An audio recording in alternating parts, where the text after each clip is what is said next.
So this week we talked about the BOGO miracle from Luke chapter 8, the stories of Jesus healing Jairus' daughter from the dead and the unclean woman, a story of 12 years of life intersecting in one moment with Jesus. And so as I was thinking about this teaching, as I was watching online with my little girl at home, the story of Jairus and his daughter just hits home, especially on Father's Day weekend.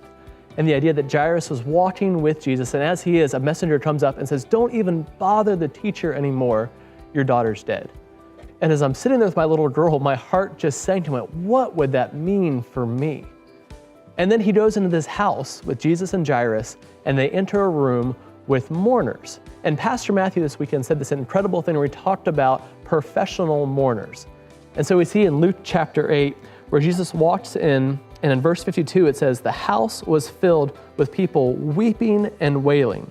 But Jesus said, 'Stop the weeping, she isn't dead, she's only asleep.' But the crowd then laughs at him because they all knew she had died." And so we go back to this first century idea of professional mourners, people who would come in and weep and wail and make these crazy noises to make the people who were still there feel more important about the person who had died. It was a symbol of status, it was a symbol of wealth. The more people you had who could weep and wail for you, the more status you had while you were here.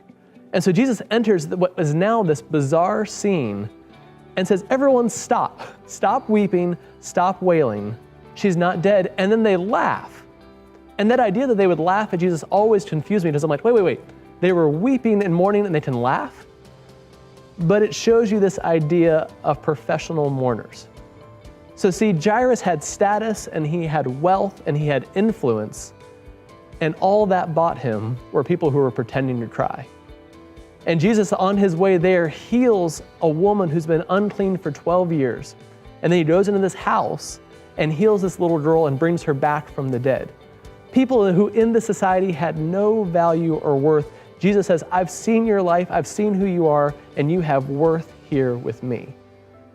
And so what a thought for us this week is, what is the world telling you that you are worth? Are you worth people who will pretend to cry when you pass away?